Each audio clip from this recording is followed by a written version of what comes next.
If you work full time and want to train for your first Ironman, here's how I made it do it, even with travels and startup pressure. So I've been training for my first Ironman 7.3 and full distance for almost a year now, still while working full time, traveling for work, and it wasn't always smooth. So with this video, you will walk away with some practical insights how to make it work with your real life. So I will break it down with methods, strategies, and useful tips and tricks I've used during my preparation. So if you're trying to fit Ironman training into your full-time work, you could schedule a free call with me via the link down below, and we can discuss it further, and maybe I can help you with some tips and tricks to get you going and forward. Like at first it was a real struggle, and mostly because there was a lot of uncertainty about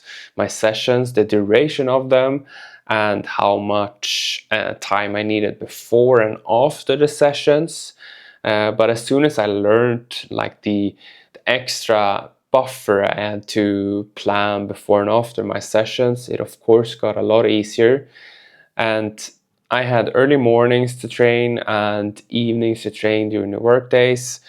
I mostly work between 8 a.m. to 6 p.m. almost every day, Monday to Friday, and on weekends I could train whatever time I wanted, right? But I remember all the early mornings, I preferred to go up at 5 a.m. to do my sessions, and I remember those mornings going up 5 a.m. I knew I had maybe 90 minutes on the indoor trainer with some intervals, and I remember waking up. I live in Sweden, so a lot of months during the year are pitch black that time, and I remember you pull out the curtains and it's still pitch black. You don't get that morning energy from the lights, right?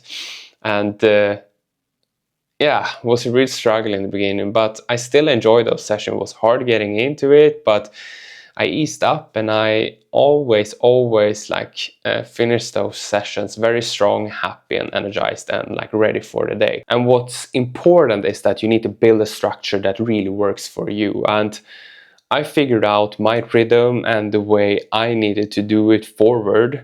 And the biggest change was to schedule all my training into my calendar, just like work meetings. You have your work calendar, right? So take that together with your training plan, schedule your training inside of your work calendar, and always remember to always schedule commuting times, transition times in between, because it takes a lot more time than you think to do a session. So just because it says 45 minutes in your training plan, do not mean it will take just 45 minutes, right? You have some warm-up to do, some cool-down to do, shower, and stuff like that, get fixed and so on. So this got me from being reactive to automatic in a way. I moved from task to task to task just because I've scheduled all my training, just like I have with meetings, right? And this really helped me remove decision fatigue, because one thing, or multiple things, but one thing that really affects how you're feeling each day is how many decisions you need to take during the day. And for myself, I get very stressful when there's a lot of decisions that need to be taken. That could be easily around what to eat, when to train, how long will the commuting time will, or should I go by train, by bus, by bike, everything like that. If you pre-plan that in your calendar, you won't have to take all the decisions during the day, and your day will be a lot less stressful. So highly recommend that. But there were still weeks that were very tough, right? I had unrealistic expectations from my former boss with evening meetings and response times, late night, early mornings, weekends, and stuff like that. And I did weekly commuting between two cities, which drained my energy levels quite a lot. And but we made it work in a way. The training weeks, we found that I typically were quite low on energy during my travel days, and also the day after I got home. So we typically plan those a bit lighter than the other days.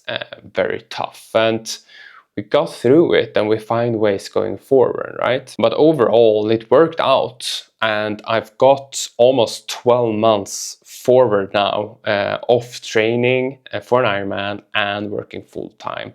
I had an upside with my work, being I work from home almost like 14 days per month, and the rest I have traveled, so that helped, of course. Made it work as well with the travel weeks. We lowered the intensity during my travel days, and the other days were higher in intensity, and this made the overall weeks work out fine, and I could just go week by week, keep showing up, do my training. So as soon as I got in this rhythm, found the structure of planning my workouts, I started to notice my energy levels during the weeks. Like Mondays were typically a day I were quite low of energy due to a big training weekend before. But when I started to see these patterns of what days my energy levels were high or low, and when I started to structure my training, it all worked out in a way. And now it feels like I'm just moving on rails now. I keep showing up day by day. I do my work, do my training, do my own businesses, do my content,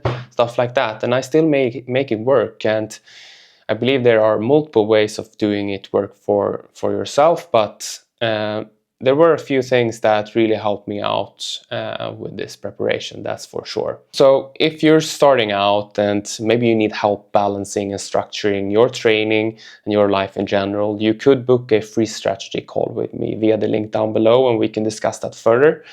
And then, yeah, that's it for this video. If you have any questions, you can leave them in the comments down below or send me a DM on Instagram as well. And hope to see you in the next one. Subscribe to the channel, and then I will see you in the next one. So peace.